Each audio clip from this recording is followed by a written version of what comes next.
All right, I've got to go over this bill before we introduce you to a couple of people. The propagation of divisive concepts prohibited. The definitions. Contractor means any and all persons, individuals, corporations, businesses of any kind that are in any manner entered into a contract, perform a subcontract pursuant to a contract with the state of New Hampshire. Divisive concept means the concept that A, one race or sex is inherently superior to another race or sex. Think how far we've gone. B, the state of New Hampshire, the United States, is fundamentally racist or sexist. C, an individual, by virtue of his race or sex, is inherently racist, sexist, or oppressive, whether consciously or unconsciously.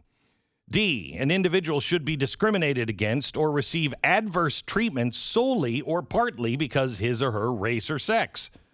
E, members of one race or sex cannot and should not attempt to treat others without respect to race or sex. F, an individual's moral character is necessarily determined by his race or sex. G, an individual by virtue of his race or sex bears responsibility for actions committed in the past by other members of the same race or sex. H, any individual should feel discomfort, guilt, anguish, or any other form of psychological distress on account of his or her race or sex. Or I, meritocracy or traits such as hard work ethic are racist or sexist, or were created by a particular race to oppose another race.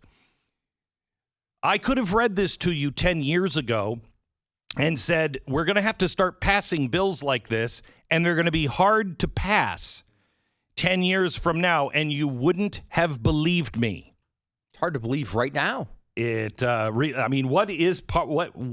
is the controversial part of that? The one part that they push back on occasionally on these things is, and I believe this is a correct criticism, that you can't really have affirmative action without these sorts of, when you have these in place, you can't really have affirmative action. Now, as a person who opposes affirmative action, I'm totally fine with that.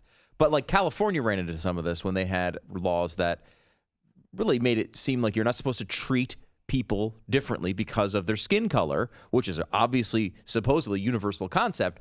But we want to do all these affirmative action programs, so we can't have this in place. But I believe it was D of what you just read that said no adverse.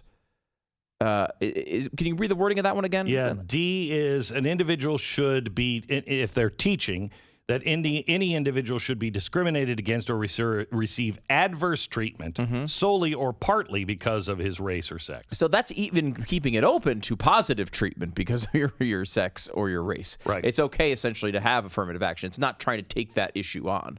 So I'd like to know, well, first, Karyln Borysenko, an organizational psychologist and a friend of the program. Doctor, how are you? I'm doing well, Glenn. How are you? Okay. When I say doctor, you're supposed to say doctor. Oh, sorry, doctor. Yeah. So you're involved in this New Hampshire bill, HB 544. You're promoting it, on your website at YouTube, and you've looked into it. How is this controversial? I really don't know. I've been working with state lawmakers over the last month or so. There's been testimony in the House of Representatives over this bill, and it really is something that shouldn't be controversial. But of course, the Democrats in the state of New Hampshire are pushing back on it very strongly. The first message, they've gone through several different messages at this point. The first one is that they said this bill was racist.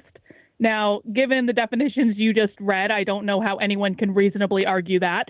The second one that they tried is this bill is transphobic, which makes no sense since trans people are not mentioned in the bill at all. At all.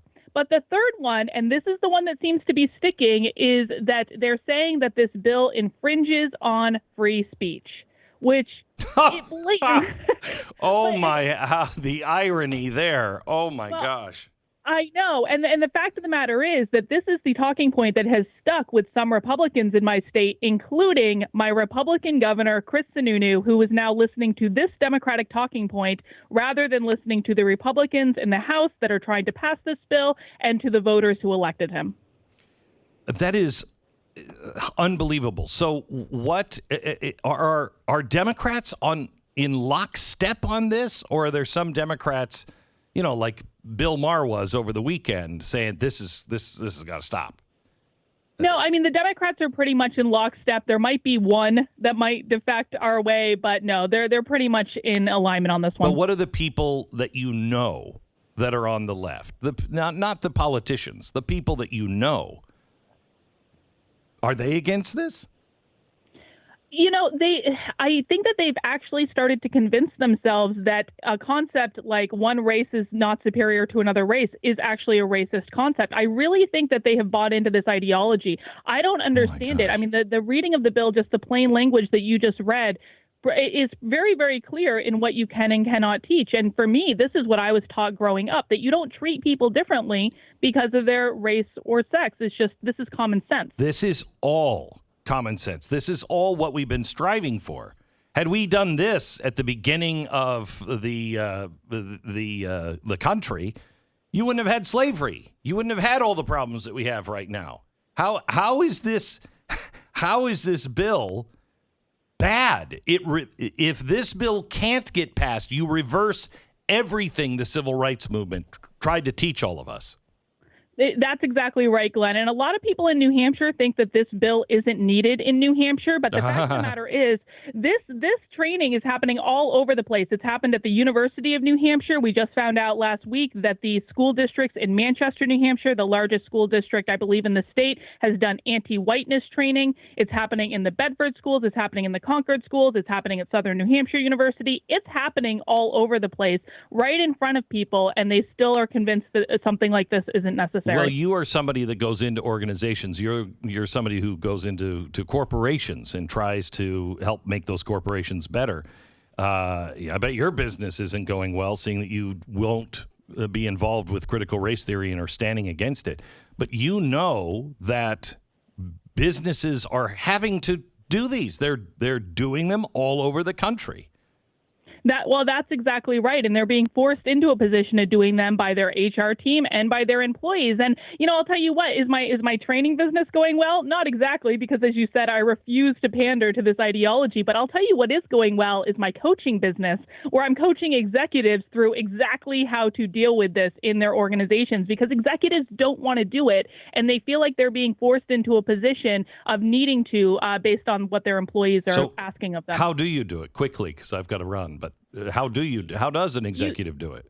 Well, I would look at an executive like Coinbase's CEO that says that this is not a part of our business. We're going to be focusing on our core business initiatives. And if you don't like it, here's a nice severance package and you can leave. And when Coinbase's CEO did that, only 5% of their employees took that severance package. And so that is a fair price to get toxic employees out of your organization that are only going to drag your organization down. That is the best strategy I've seen so far. Really good. Thank you very much. Karyln Borysenko, we'll talk to you again